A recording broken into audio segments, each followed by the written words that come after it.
Hi, and welcome to Brandon Gregory's entry into Awakening Earth.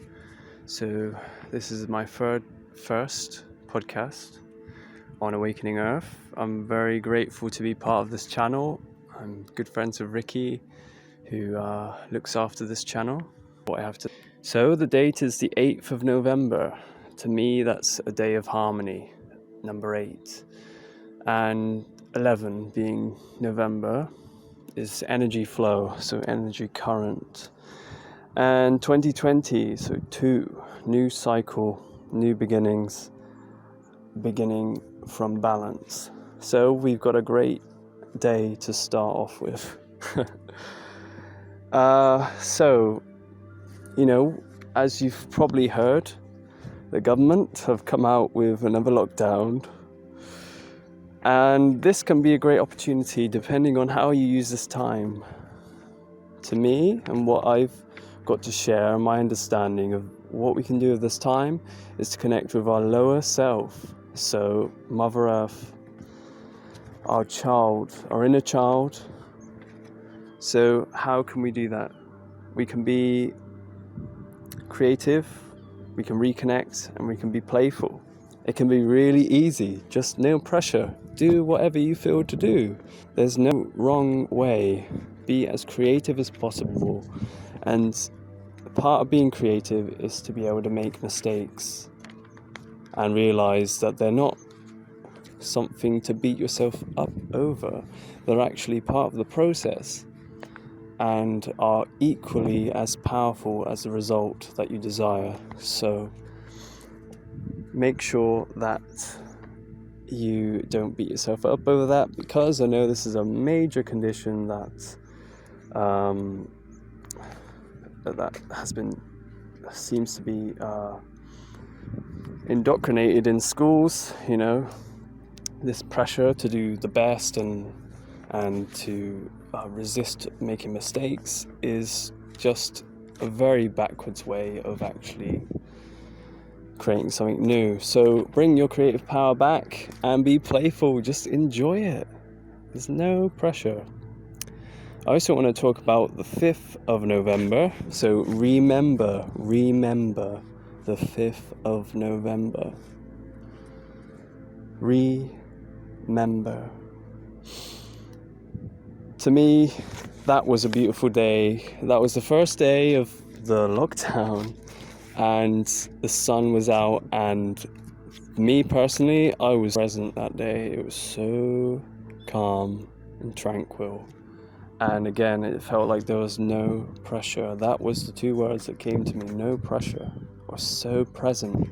I live on a place where there's chickens, and I was sitting just in the sun, just being really still and just looking around and watching these chickens. And one of the chickens found this old plant pot, like a little one where you put seedlings in, and it managed to find some rainwater in it, and it was just drinking this water and making this this funny little movement with its mouth. And it was so beautiful, really beautiful, just to actually acknowledge and see this absolute beauty and tranquility that's all around us. And the amount of days I've just really overlooked those things, those small, beautiful parts of life. It was an eye-opener, let's say. And that's where I think that day especially, Mother Earth was calling us out, because everybody I was talking to wanted to be out in nature, and it really felt powerful that day. I really just wanted to go and walk with one of my friends. It's such a powerful inclination. Usually I'm a bit like, am I busy? Do I need to do this and that? But that day I was just like, that was the best thing to do for that time. And she is communicating us. She's saying, yeah, come out and play with me. And we've really got to fully experience that aspect of ourselves if we're to to be invited to other aspects and other doorways into our experience of life. So that is definitely my advice, is connect with your lower self. Yep, you can do it through creativity, reconnectivity, playfulness.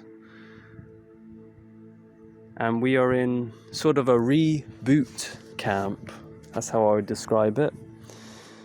We can really look at life from a new perspective of, again, harmony, of balance, and achieving that 2020 vision. And my vision, as I move into it more and more and I experience what that could be like, from a place of absolute harmony and clarity, I see there being no need for government.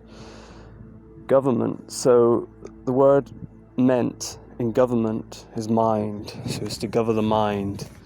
And I feel like we really can't be governed by liars. We're never going to get anywhere if it's going to be that kind of distortion keeping us in this cloud. So we've really got to come into our spiritual independence, our own emotions, our own mind, and as we move into that, I believe we'll start to see that everybody else has got very similar visions and similar ways of wanting to live and needing to live. And I also see there being no money. People will be so connected with their own hearts and at the same time simultaneously connected to everyone others, that it will be like the mycelium underground. If you're not aware of this, there's this network that comes from mushrooms or fungi, and it's connected with the trees, and it will send nourishment to the tree that is struggling the most. And this is by means of communication, and it is completely balanced. The energy goes exactly where it's most needed to bring that balance back. So it's this absolute communication that is essential, and I believe we can do that with what is known as the sacred space of our hearts. So there's a very tiny space within our hearts that is actually infinite. It's everything you see outside is within that space. So above, so below. They go hand in hand. So as you're experiencing something, say, like for example, the chicken I was talking about earlier, just drinking and just finding that so beautiful. That is within me. That is that chicken and that experience. It is within me, and I'm seeing it externally at the same time. And this is the case for every single person. Because there is no separation. The very person speaking right now is the person listening right now. There is no separation. And it's your quest, whether you want to accept that or not.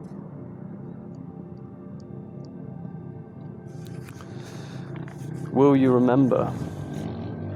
That choice is yours to make. And everybody's got a choice. It's free will. But there is no separation, from my understanding, between anyone. Every living being is connected intimately.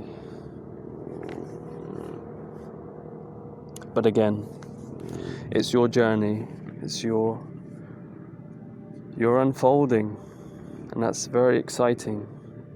And I just want to share just some advice about how we can move through this time. And definitely I feel it's a stage of spiritual independence. because that's real independence. And it has been kept from people for a long time and distorted and confused. But if you realize, or you open up to the idea that there's one great spirit that moves through every single being, you understand the wholeness of the universe, and you're essential part of that. And then come into that union with each other so that we can flow in harmony like a river connected from top to toe. Let us flow as one.